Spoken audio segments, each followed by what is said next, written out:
Welcome to Wanna Be Clutter-Free, formerly Wanna Be Minimalist, the podcast for busy families who are tired of the chaos, fed up with being overwhelmed, and ready to enjoy life again. Each week, we talk about how to let go of the clutter so that you can focus on the things that actually matter. And it's not just physical clutter. We talk about the mental and emotional stuff too, because if it's holding you back, it's time to ditch it. I share what I've done in my own life to declutter, organize, and calm the chaos, but you won't just hear it from me. There are amazing guests too. It's practical, doable, and simple for those of us that want to be clutter-free. You're listening to Wanna Be Minimalist with Deanna Yates, episode number 140. On today's episode, I'm chatting with my friend Laura about all things nutrition and gut health. I know, not always a topic we really want to discuss, but if as you get older, you find that your digestion isn't just the same as it was when you were 20, and I mean, come on, whose digestion is the same as when they were 20 and we could eat anything we wanted, then stay tuned because Laura has some really great tips on why that might be happening and what we can do to make ourselves feel better right now. Hey there, my wannabe minimalist friend. Welcome back to the show. I am really excited because today I have a guest interview for you.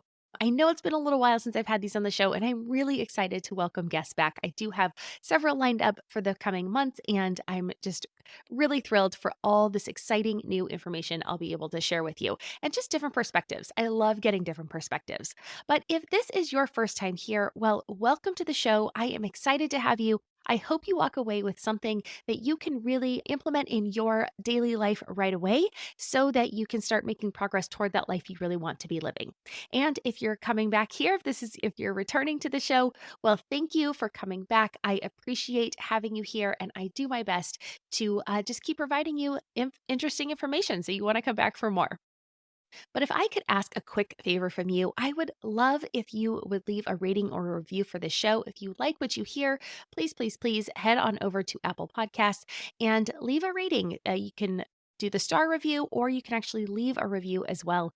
I read all of those and I take into consideration what you are saying. So if you have a suggestion for who you want to hear on the show, make sure you put it there. If you have other topics you want me to talk about, put it there. You can also email me if you don't feel comfortable putting it in a review. My email address is deanna@wannabeclutterfree.com, and I would love to hear from you. So, who are we talking to today? Well, we are talking to my good friend, Laura Marzen. She is a registered dietitian, as well as a nutrition coach, recipe developer, health enthusiast, and creator of Fresh Food Bites. Laura is on a mission to help women feel their best and overhaul their lives through their nutrition and the food that they eat. But what I love about Laura is that she walks the walk. She is a wife and a mom of two busy kids, so she knows how challenging it can be to not only get food on the table when everyone is super hungry, but also how difficult it can be to get the kids to eat that well-balanced, healthy food that she makes. Over the course of the past several years, Laura had made big shifts in her eating mindset and lifestyle to improve her overall gut health and overcome some pretty annoying digestive symptoms. And so that is why she is so passionate about helping others do the same. We are in for a treat. Laura and I know each other. We go way back together. And so I am really excited to bring this conversation to you. If you have ever struggled with feeling tired, big sugar spikes, or feeling lethargic after you eat certain foods, well, listen up because Laura has some interesting information today. And I almost forgot to mention that you can pick up the show notes for today on my website at wannabeclutterfree.com/140. Again, that's wannabeclutterfree.com/the number 140. And there you will find links to anything we discussed today and ways to get in touch with Laura if you would like to learn more. And with that, let's get on to our conversation. All right. Well, hi, Laura. Welcome to Wanna Be Minimalist. How are you today? I'm doing good. Thank you so much for having me, Deanna. Oh, it is my pleasure. I am super thrilled to have you back. For those of you who are listeners of the show, regular listeners, you might recognize Laura. She was with us back on episode 79, and Laura and I are friends in real life. And so it's always fun to have somebody that I was friends with prior to the podcast on the show and get to share her knowledge and expertise. So, Laura, thrilled to have you back. Yeah, this is going to be a fun one. We're going to talk a Yeah. little bit of a different topic. Last time we talked about, well, it was kind of in the throes of COVID, and I felt like I was cooking so much. So you were helping us with kind of meal planning and cooking and being in the kitchen as often as I was, maybe a little bit more than I normally felt I was. So, this week we're going to be talking a little bit more about being intentional with our nutrition. And so, for my listeners that didn't listen to that episode or don't know about you, why don't you tell us a little bit about who you are and how you help busy families? Great. Yeah. So my name is Laura Marzen. I'm a registered dietitian, and I primarily work with women to optimize digestion and gut health so that they can be free of some of those frustrating, annoying symptoms that either pop up from time to time or that tend to plague people for a while and that can really interfere with their life. So I really help people focused on making intentional shifts to their nutrition, their lifestyle without a lot of restrictions because I know as a busy mom myself, it's hard enough just to get meals on the table for my own family. But then if I had to throw in a bunch of restriction to what I was eating, that would be really difficult. So we really try to make it so that you can eat as wide of a variety of diet as possible, which is in the end the better way to go anyway. I love it. It fits right with the wannabe minimalist theme of no extreme over here, right? I mean, we want to live that life that really fulfills us and that we kind of in my sphere, we're working on your home, right? So we're keeping your home being intentional about what you bring into your home. And you were talking about being intentional about what you put into your body. So let's talk a little bit about why that is so important. I guess let's start with the why and then we can kind of dig into the how. So let's get going there. Why is it so important? Sure. So, so important to pay attention to what you're putting in your body just because of how it affects you on a day to day basis. I know a lot of your listeners are busy moms. I'm a busy mom, and we need lots and lots of energy to keep up with our kids, right? So, if you are not putting things into your body that are going to be supportive of that, then you're going to feel sluggish. You're going to feel tired. Some of those symptoms that, are frustrating can pop up more easily and it's just not going to allow you to live the life that you want to live. So, if we can really be intentional about what we're eating, and that doesn't mean that you have to be super restrictive or super strict all the time.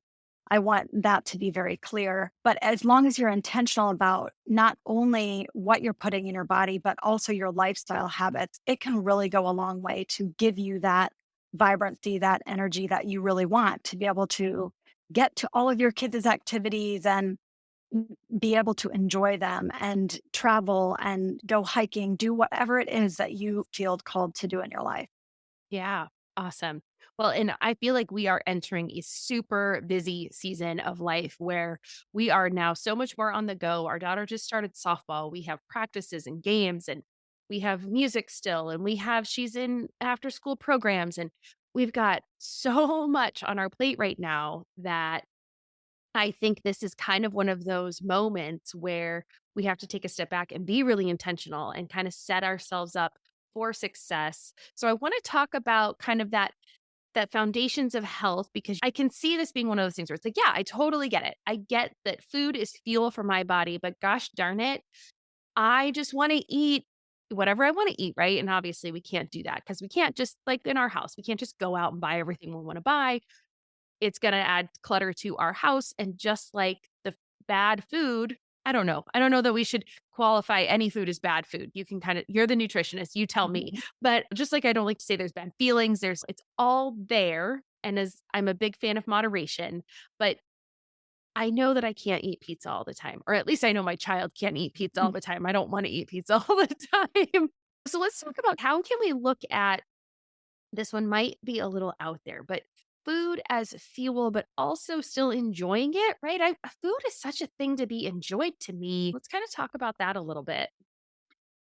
I agree 100%. I don't love the statement everything in moderation because I feel Mm, like that kind of it's a little bit of a gray area, right? So if you're saying everything in moderation, well, what does moderation even mean?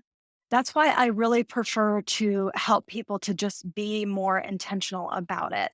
And of course, that does not mean that we can't bring in some fun things, but if we do it intentionally, then we're not going to just overindulge all the time. I think if we go down the avenue of everything in moderation, there's really not very many checkpoints there.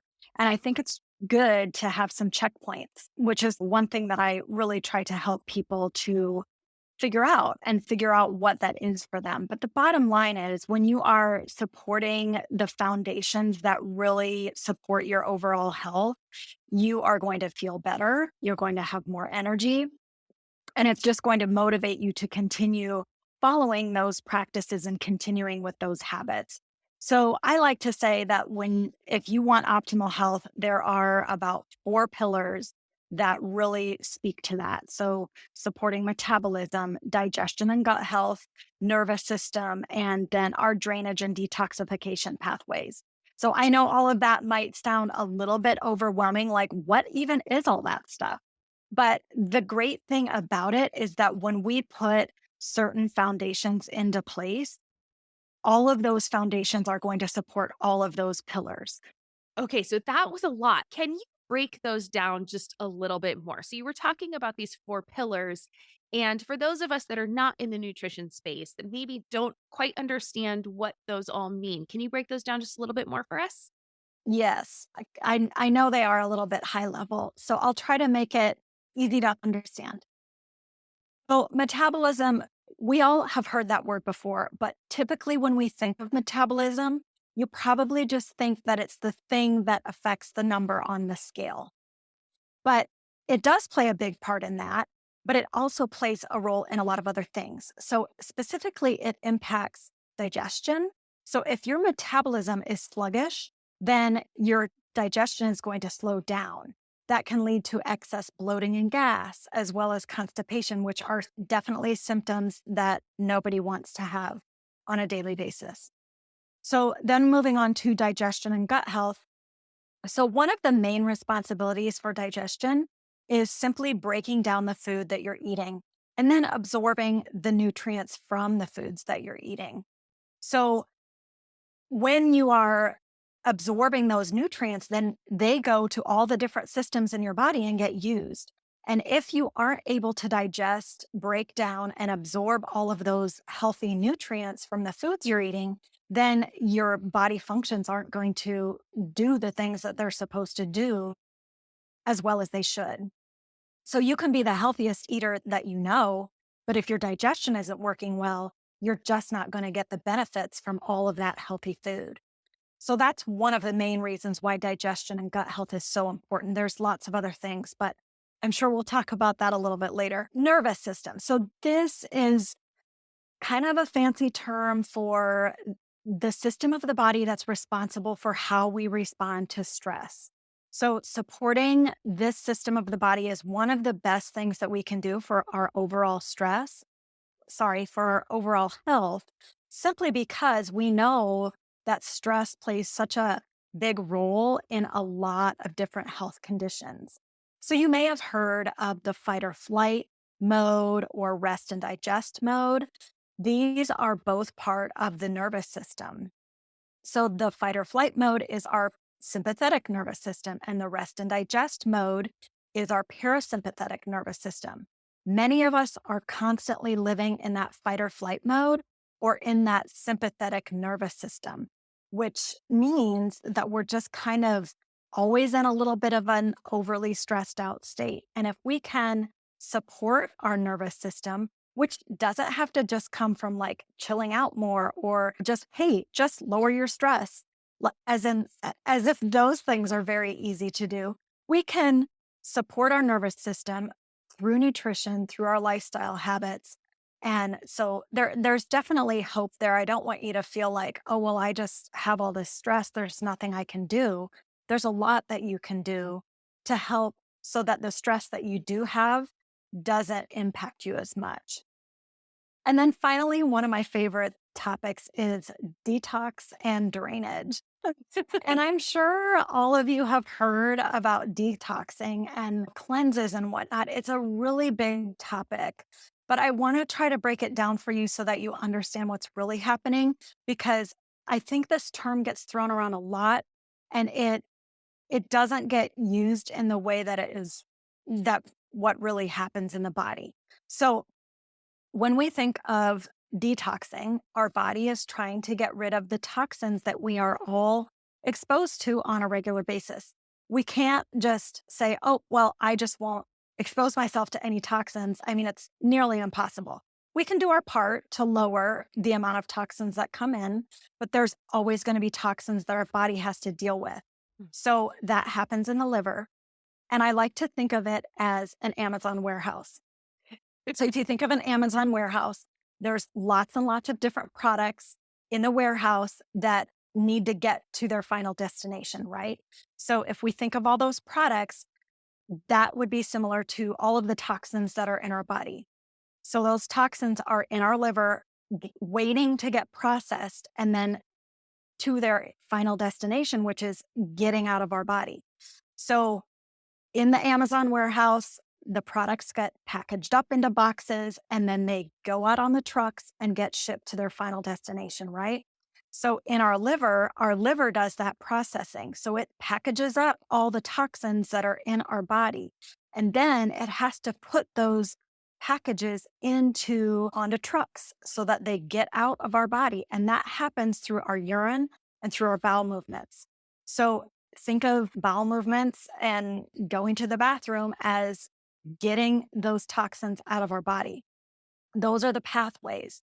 So if our liver is sluggish or if it doesn't have the nutrients that it needs to process all of those toxins really well, it's going to get a little sluggish. The other really important thing here is that if you are not having daily bowel movements, you are not regularly getting those toxins out. And that can play a big role in just overall feelings of sluggishness. And one really important impact of this would be on our hormones, because after our body has used the hormones that are produced in our body, then they get packaged and they need to be eliminated as well. Hmm. That happens through our bowel movements. And if that doesn't happen regularly, those hormones can kind of get recirculated in our body. But at that point, they really aren't in a state where they are healthy for us. Hmm. Well, that actually really helped break those down. So that makes a lot more sense. So I think, yeah, as we think about these pillars now, I think it makes more sense for us to see how they might fit in with, or how they are fitting in with what we are eating and what we're putting into our body and why it is so important to be intentional. I'm Margaret. And I'm Amy. And together we host the podcast, What Fresh Hell? Laughing in the Face of Motherhood. Margaret, I would say you're sort of a where are my keys kind of mom. Correct. Sometimes a where are my kids kind of mom. Well, you're, Amy, more of a we were supposed to leave 35 seconds ago, mom. I mean, touche. In each episode of What Fresh Hell, we come at a topic from our usually completely opposite perspectives. I bring the research. And I bring kind of the gimlet eye. Like, is that research really going to work, people? And almost 10 million downloads later, we're still laughing. We also talk to experts in the parenting field, plus parents with stories we can all learn from. We make each other laugh, we challenge each other's assumptions, and we have what we think is the best parenting community on the internet. Check out What Fresh Hell? Laughing in the Face of Motherhood wherever you listen to podcasts. Exactly. And the great thing about it is that, yes, it might feel like it's overwhelming, but all of the baseline habits and the foundational habits that you can put into place will support all of these different pillars. So, talk to me about how people can support these four pillars in their daily life.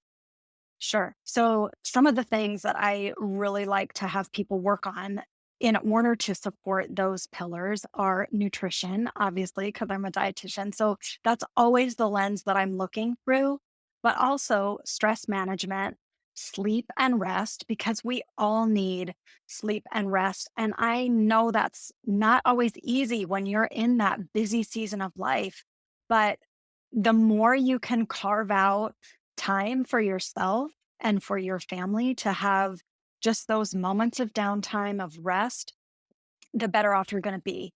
Movement and exercise. I like to say movement because not everyone loves the exercise word, right?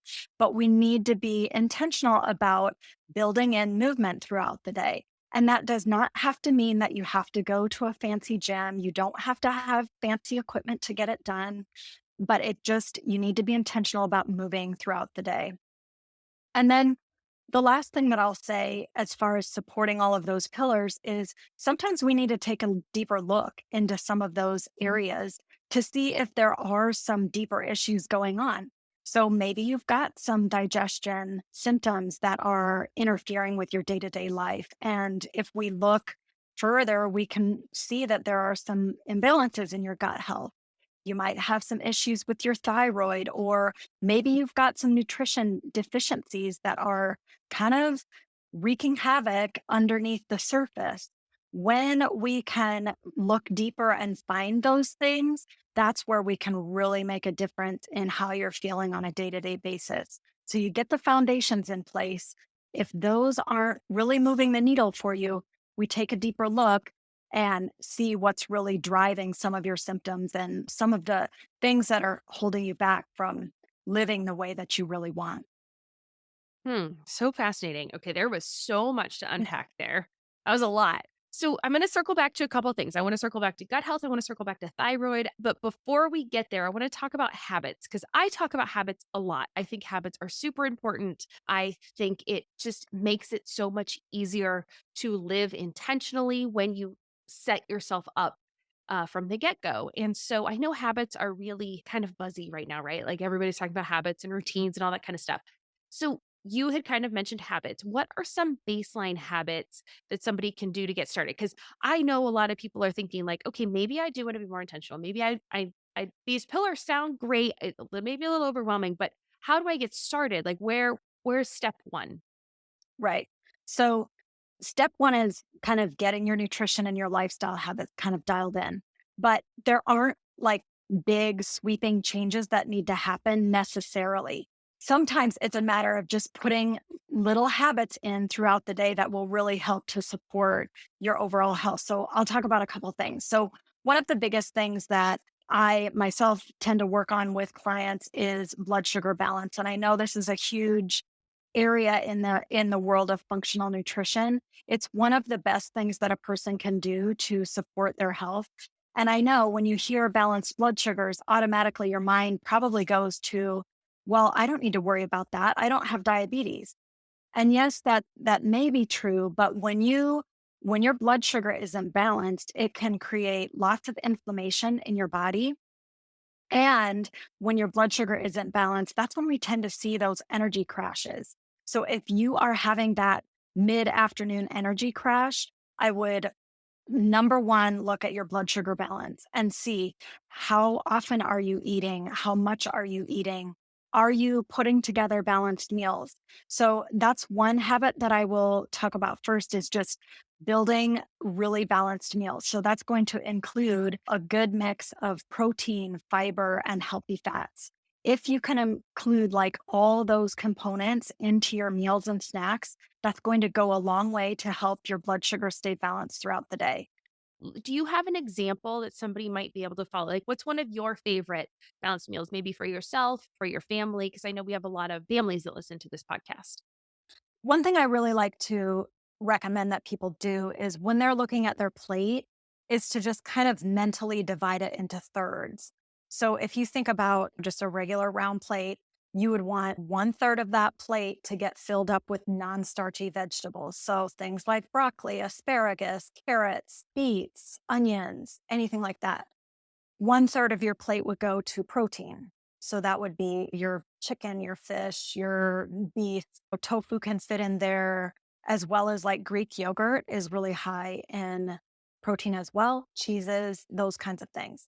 Then the final third of the plate would go toward anything involving fruit or starchy vegetables like potatoes and sweet potatoes, peas, corn, things like that, or things like pastas and rice and beans and things like that. So that's how I kind of like to recommend that people divide their plate. Now, that's not always going to be perfect, right? Because we do a lot of mixed meals like casseroles and soups and things like that. So don't fixate on this too much. But some examples here, like for dinner, you might just do salmon with some broccoli and roasted potatoes or fruit on the side. Fajitas is a really good one that is easy to get all of those components in. You've got your tortillas, which is the the kind of starchy thing. And then you can put chicken or shrimp or beef or whatever. And then the peppers and the onions, that's like your non starchy part. And then you can put some toppings on, like your avocado and your cheese and things like that. And I didn't mention before, but you do want to always include a little bit of fat with each meal, whether it's butter spread on toast is a very simplistic one, or some avocado, or maybe it's just that whatever meat or other component of the meal you're having is already higher in fat, like beef or salmon or whatnot. Mm-hmm. So would you this might be, I don't know, maybe this is a little out there, but like I cook a lot in olive oil. Like, is that good? Like, do you recommend olive Yes. oil over butter, or is there a new kind of oil? Like, I know avocado oil is really popular right now. Does that kind of stuff matter as much? Like, if you're going into the oils versus the butter? Yeah. So that is an interesting topic and it can be a little bit controversial. I I go more toward on the natural fats. So Mm, anything that is in nature is a good type of fat. So that could be butter, that could be olive oil, avocado oil is a great one. But I really try to have people steer clear of highly processed oils. So some of those would be like your soybean oils or your kind of generic vegetable oil type of things. I really try to have people stay away from those if possible. and like margarine is a no. Margarine is a hard pass. Okay. Just making sure we get that out there. I figured it was, Yes. but I just wanted to Yeah. make sure I put it out Yep. there. You don't see that a lot out here in California, but I've lived in the Midwest and I know it's a big thing there. So Yes. just like I to grew cover all up the on it. bases. Okay, let's make sure we talk about breakfast too, because I think that was more like dinner or lunch. Do you have any recommendations for breakfast? Yeah. So eating a balanced breakfast within an hour of waking, that's a huge one to just get started on. And I know that, especially if you've got kids and you're trying to get them out the door, it can be a little bit challenging. So take it slow. It doesn't have to be perfect right away. But this is one thing to work toward is just eating a really good balanced meal within an hour of waking. All right, I'm gonna admit that I am not the best at breakfast. So help me out here. What is a quick, balanced breakfast that you recommend? Because we're all running out the door as fast as we possibly can sometimes in the morning. Some are worse than others. But so what's a good breakfast? I totally, totally feel that. And I don't think that we need to be quite as conscientious at breakfast of getting all those components in. But what I do want to really recommend is that you just don't start your day with a carbohydrate Mm, only meal. It's just, it will send your blood sugar on a roller coaster ride. And then that is when we see those energy crashes later in the day. Breakfast is it is the most important meal for a reason because it really sets up the rest of our day. So, a couple of things that I really like. Eggs are great. Saute them with some veggies if you have a little bit extra time, but if you don't feel like it has to be perfect. Eggs with a cup of yogurt and fruit on the side is good because that yogurt will bring in a little bit more protein as well to combine with the eggs. Another thing is oatmeal or overnight oats. Those are great. Add a little bit of Greek yogurt to that just to mm, again bring in more protein. You can add some protein powder or collagen powder to boost the protein of oatmeal. Oatmeal also is high in fiber, which is great because fiber is another thing that will help to keep your blood sugars a little bit more balanced. You could also stir in a little bit of nut butter to add not only flavor, but a little bit of healthy fat and a little bit of protein. So the bottom line is to just make it a little bit more balanced. Like if you're having toast, for example, don't just have toast with jam on top. Put toast with avocado on top. That would help to bring in a little bit more staying powder. If you added an egg to that, that would even be better because then you would have the grain with the fat of the avocado and the protein of the egg. I love making skillet hash meals for breakfast, and these are things that you can make ahead. mm. So, I will saute some sweet potato or regular potato with just a little bit of onion, some turkey sausage, and then you could toss in an egg if you want. So I love doing that kind of stuff because that's those are things that you can prep ahead on the weekend to make your life easier in the mornings. If Mhm. you wake up and you're like, oh, I need to make this whole big meal for breakfast, Yeah, then it's it's not overwhelming. gonna happen. No, it's not going to happen. But if Yeah. you can do a little bit of thinking ahead, then it will really save you in the morning. And you'll feel so much better if you've a more balanced meal. Okay, what do your kids like to eat for breakfast? Because my daughter's not doing that hash. Right. My son will. My son Okay. actually has gotten into making his own breakfast burritos, which I'm Oh, super pumped about. So, and he does almost all the work, which is amazing. Now, my daughter, on the other hand, she would live on waffles loaded yeah, with syrup if I get I that one. allowed her to. So, here's what I will add for her because she doesn't appreciate eggs quite as much as my son does. So, she likes cottage cheese, though. Ah, Cottage okay. cheese is super high in protein. So, if I am putting together a meal for her, it's going to be she likes toast, she likes waffles, pancakes, those type of things. So she has some of that. She has a side of that cottage cheese, and then I'll throw in some like an orange or a clementine or something just to bring in some fiber and that sort of thing. Okay, awesome. All So right, gotta again, revamp our that breakfast a little bit over. I'm sure that there's room for improvement there, even for myself. But it's all about like taking those baby steps. Yeah. And I know that she's going to eat it well. And so that's what I do. Awesome. Okay, get back to those habits because I think I hijacked this conversation with trying to get concrete meal ideas for what to make at our house. Great. Making sure that you're eating enough.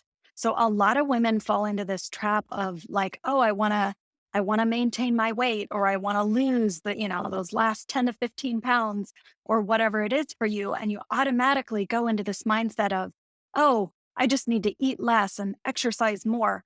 The problem becomes when you just start eating less and less and less, your body's going to adapt to that. And then it's just going to slow things down because your body just is constantly trying to protect itself and to survive. So if you're not eating enough, then it's just going to, again, it's really going to lower your energy all throughout the day. So making sure that you're eating enough, and that's a very individual thing, and it can take a little bit of time to figure out. But focus on eating those balanced meals throughout the day. And that's a really good place to start.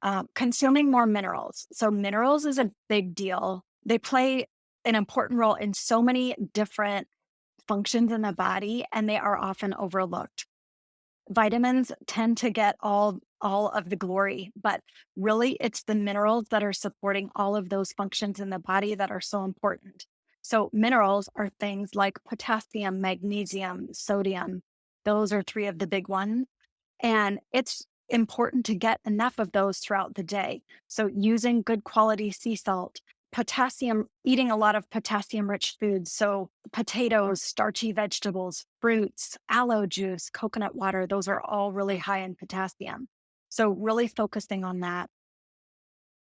And then some people need to eat a little bit more often. It kind of depends on your thyroid health, but that's just something that is very individualized. I've got a couple more. Supporting a good circadian rhythm. So, this is that internal clock that helps to regulate your hormones that are responsible for your sleep and wake cycles, right?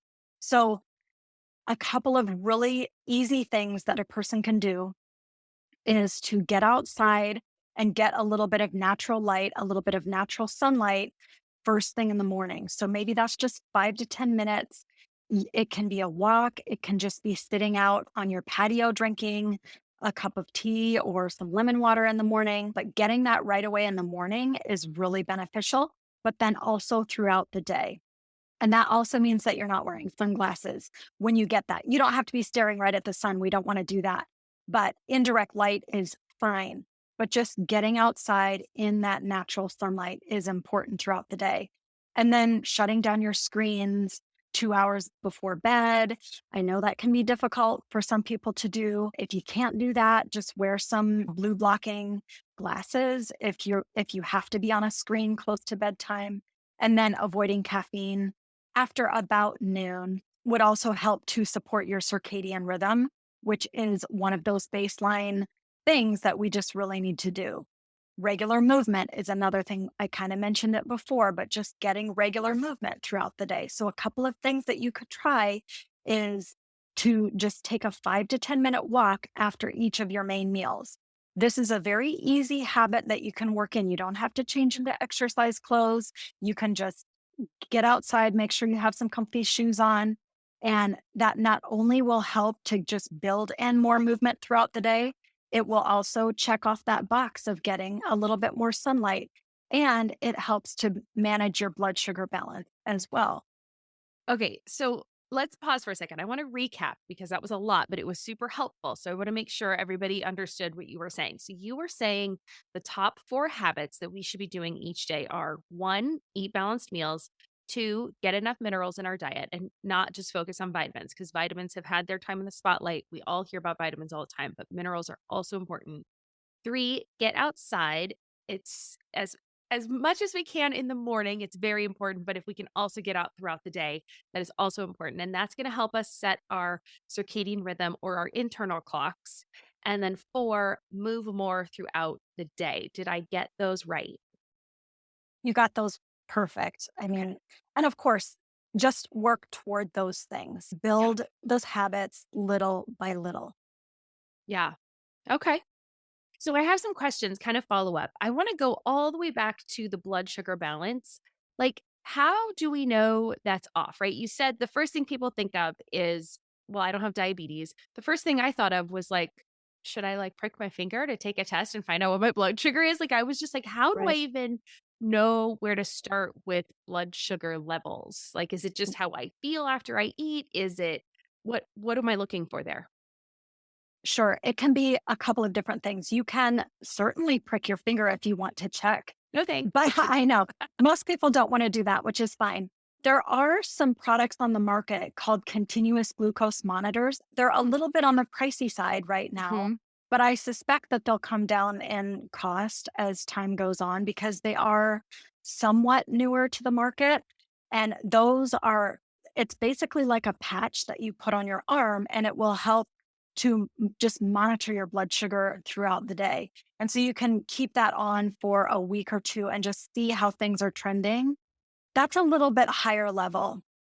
Before I go there, I would rather just see you start to get those balanced meals put together, meals and snacks, and then just take a look at your symptoms. If you're really having these big waves of tired, sluggish, like I feel like I need a nap throughout the day at different times, that can be a real sign that your blood sugar balance is off. If you have any underlying inflammation or any underlying symptoms that just aren't really going away with other strategies, it may be a blood sugar imbalance. Another thing to just think about is if you are trying to lose weight and you're really struggling with it, it can be a sign that your blood sugar is imbalanced. Hmm. Okay. All right. So a few things to look out for there. Okay. Let's talk about the thyroid because I have seen ads all over. And so if I've seen them, I know my audience is seeing them. So I've been hearing so much about the thyroid and hormones. And honestly, it's like taking me back to high school science, right? So because it's been a while and I don't quite know all of that's going on, can you talk to us about what is the thyroid? Why is it important? And how does it all fit into our nutrition?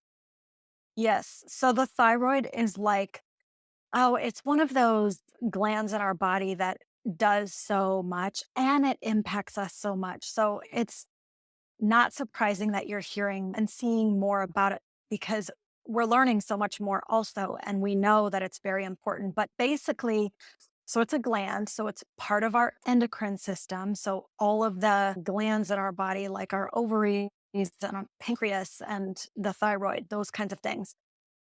The thyroid is the main control center of our metabolism.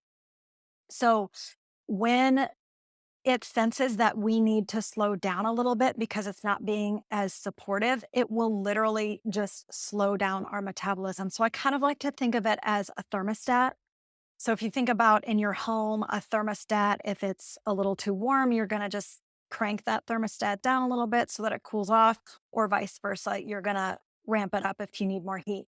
So that is kind of what our thyroid does. And There are lots of side effects, such as weight gain, slower digestion. It controls our metabolism, right? So, as I was talking before about the metabolism and how important that is for just weight management, but as well as digestion, our thyroid kind of controls that. So, our thyroid needs certain nutrients to function properly, just to make sure that the hormones that our thyroid is producing can actually be used by our body. So, minerals play a big role in that. So, you can be doing all of the right things, but if you don't have enough minerals on board, then your body's probably not going to be able to use the hormones that your thyroid is pumping out. So that's a big reason why minerals are so important. So there's lots of different symptoms of a sluggish thyroid. And most of these are geared toward more of a sluggish thyroid, but there are also symptoms that are related to a thyroid that is overactive, because that can be a problem too. But for the most part, most women I see are more struggling with a sluggish thyroid. So some of those symptoms can be like constantly having cold hands and feet, a low basal body temperature. Now, basal body temperature is like your body temperature when you're at rest. So think of like right away in the morning when you first wake up, that's when you've been most at rest for a long time. So, this is also one way that you can kind of do a little checkup on your thyroid. You can just take your temperature first thing in the morning, like literally don't even get out of bed, have a thermometer on your bedside table, stick it in your mouth right the moment that you wake up and see what it is. So if your temperatures are running less than 97.5 in the first part of your menstrual cycle, or less than 98 degrees in the later part of your cycle, that's kind of a sign that your thyroid needs a little love. Other symptoms: thinning hair, constipation, low libido. So there's lots of different ways that you can kind of look at your symptoms and think about whether your thyroid might need some love. And how would we so, like, are there tests or anything like we can do like that? Like, if we're thinking these symptoms sound like, okay, maybe, is there another step or something we need to do? Yep. So what I recommend that people do is they first start out by checking their basal body temperature first thing in the morning. Okay. So that can give you a really good indication. So that's kind of step one. If your temperatures are running on the low side, like I said before, then you can do a hair mineral test, which is a really cool test that I use a lot in my practice. You're basically like snipping off very small portions of your hair, and then that hair gets tested for mineral levels. And the great thing about it is that that shows us what your mineral status has been over the past like 3 to 4 months. And it can give us a really good indication of how your nervous system is doing, how your metabolism is doing, how your thyroid is doing. So it's a really comprehensive test in that way, and can give us a lot more clues about what areas maybe we need to target as far as nutrition and lifestyle habits. If, that is showing that your thyroid needs a little bit more love, you can go a step further and do blood work as well. And those two tests, blood work with the hair mineral test, are a really good combination to look at, because on blood work, you're going to see exactly what levels of thyroid hormone you are producing. Hmm. And the sad thing about it is that if you ask your doctor, hey, I think my thyroid might be a little bit sluggish, typically they're just going to test maybe one or two markers of the thyroid. And this just doesn't give us a full picture of what's happening. So you really need to get a full thyroid panel, which includes more markers than just TSH level or TSH and T4, which is some of the common ones that you might get through your doctor. But we can ask our doctors for the full panel. Can we ask them to You order can it? ask them. You can definitely ask them to order it, and I've done that myself, but typically insurance won't cover it. Okay. So, but there are also ways that you can just go into like a LabCorp site or Quest or whatnot and do your own blood work. You would be paying for it yourself, but I always hesitate to recommend that, because I think the important thing is to know what to do with the results Yeah. afterwards. For So sure. that's why I recommend work with a functional dietitian who can help you interpret the test and help give you guidance on what to do next. Yeah, absolutely. Very cool. Interesting. So if someone is thinking like, okay, I've seen all this stuff, I'm interested, what kind of the first step of this, right? So how do people usually start? It kind of depends on where you're at in your journey, but a lot of times I try to encourage people to just get those foundations into place first. Now, if you're someone who already feels like, oh, I feel like I'm the healthiest eater I know. I already work out. I'm doing all of the things that I feel like are good for me, but I still don't feel great. Then I would look into further testing. Okay, let's go all the way back to kind of gut health because I know you are very passionate about this topic. What kind of role, again, this is another big buzzword that has been out and about. And lots of people are hearing things about gut health and digestion. And so, can you break this down for us? So, gut health and digestion really sets up your body for being able to use the food that you're taking in. So, you can, again, as I said before, you can be the healthiest eater, but if your body isn't able to use those nutrients that you're taking in, then you're not going to feel the positive effects from them. So, I hear this a lot from people that I'm working with that, oh, I eat really healthy, but I'm not really getting any better, or maybe I've switched from eating more processed foods to a more whole food based diet and my symptoms actually got worse. What's going on? Well, it all boils down to digestion and your gut health. When we eat, our body has to break it down and it has to absorb the nutrients that are in those foods. And then our body can use it. It's not like we can say, oh, I'm eating a carrot. So now automatically my body's getting all of the healthy things from the carrot. It has to get broken down first. And then those nutrients have to get absorbed. So the vitamins, the minerals, all of the calories have to get absorbed in order to be used. Our bodies aren't always very good at doing that if our gut health isn't optimized. So that's one of the main reasons why it's so important to focus on gut health. And that is why everyone, no matter if you have digestive symptoms or not, this is why gut health is so important because of the way that it interacts with the other systems in our body, because of the way that it is playing such an important role in breaking down our food and absorbing the nutrients. It's responsible for that, but it's also responsible for the production of vitamins, minerals, certain hormones, certain neurotransmitters, which serotonin is one of those. Our gut health houses a big portion of our immune system. So when a pathogen or a virus or a bacteria comes into our body, our immune system is typically working behind the scenes to just like clear that out so that we don't get sick. Well, if our gut health isn't optimized, our immune system isn't going to be able to work as well as it should. So if you are someone who like gets sick real frequently, it might be a sign that your gut health needs some work. What parents are not introduced to new pathogens all the time from school? So Exactly. good to know. All right. Kind of And help it, keep some of those you sicknesses know, out. Totally. And it does all of those things, but it also helps with detoxification. And I know that is another like super trendy buzzword Yeah. that is so misinterpreted, Okay. but our body has these natural processes that do the detoxification for us. But if our pathways aren't open to then get those toxins cleared out of our bodies and eliminated, that's when we can really start to have problems and have kind of like a backup in the system. So our gut health is really crucial to making sure that the toxins that our liver is detoxifying for us can get eliminated. And all of that to say that when our gut health is optimized, it's going to help us have more energy. It's going to help our hormone levels because it plays a really big role there.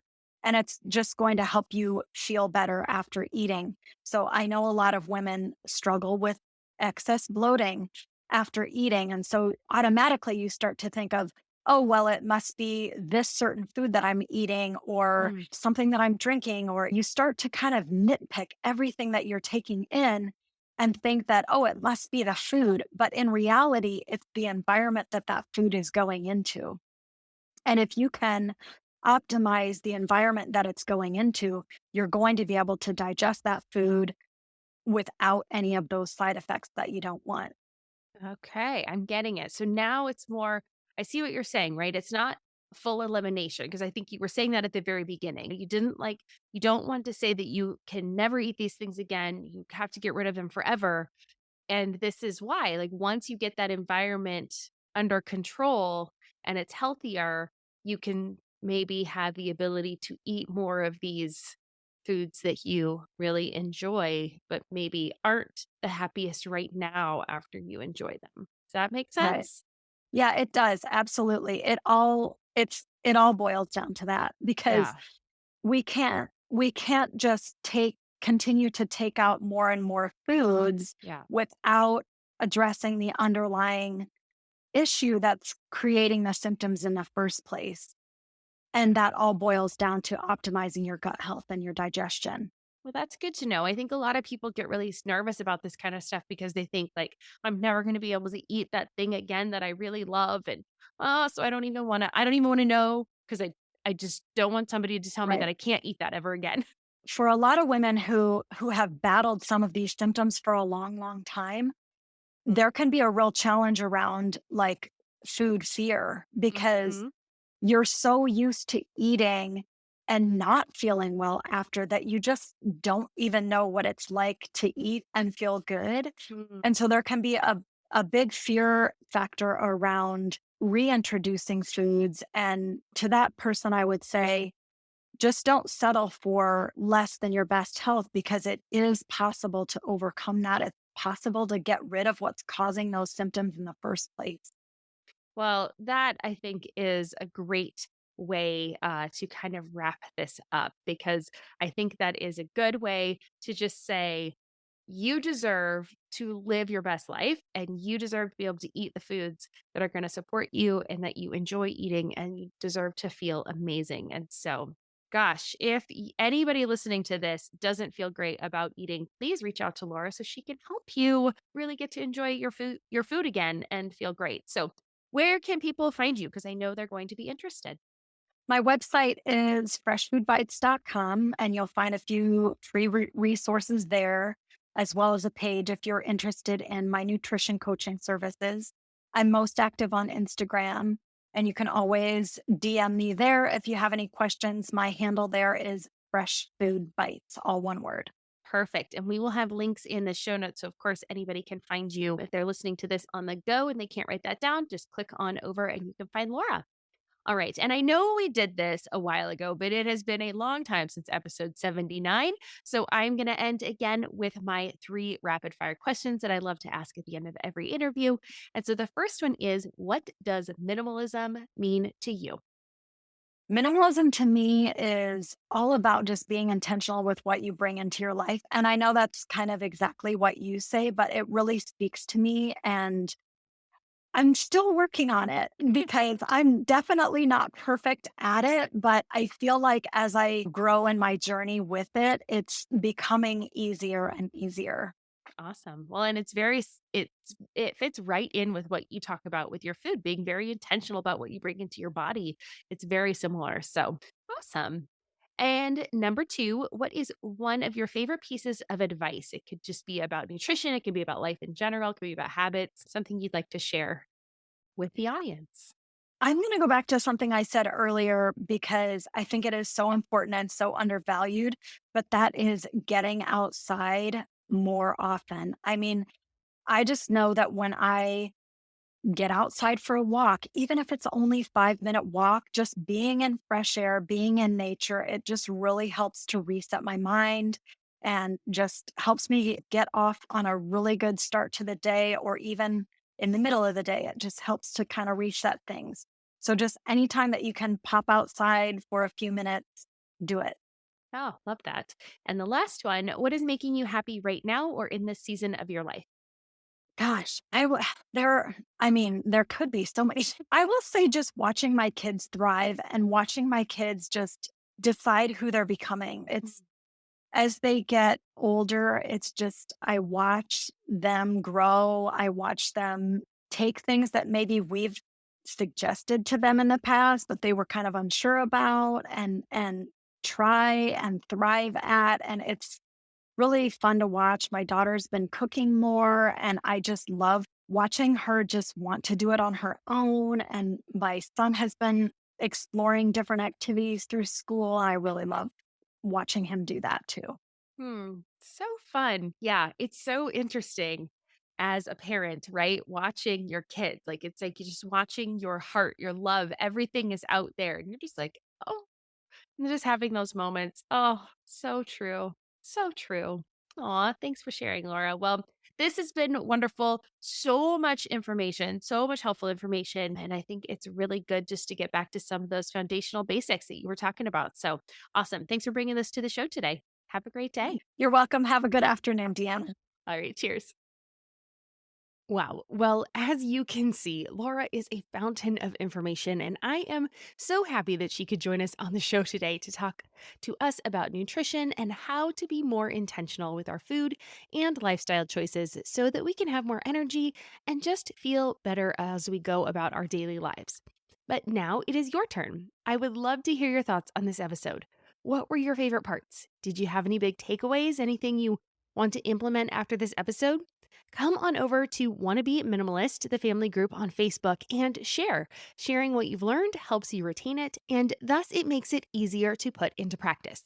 And thanks again to Laura for joining us on the show today and for sharing so much. Remember, she has some awesome free resources available to you, so head on over to wannabeclutterfree.com/140. Again, that's wannabeclutterfree.com/the number 140 to find out more about Laura. And as always, thank you for joining me too. If you made it this far, just a reminder that I would be thrilled if you left me a review on Apple Podcast. It only takes a couple minutes, and so I just want to say thank you for helping me out.